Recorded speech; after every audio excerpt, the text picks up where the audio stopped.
តម្រុយឆ្នោតអាវងថ្ងៃនេះក៏បានយកលេខពិសេសចំនួន4គ្រាប់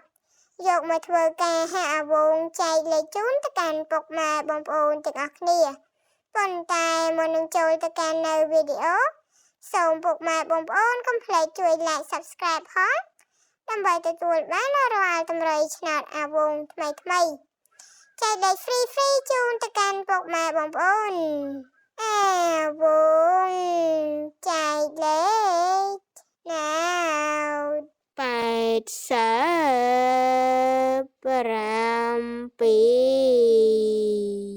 អាវ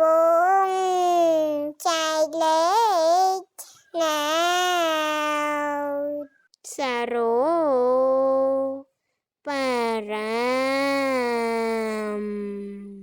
អាវងចែកលេខ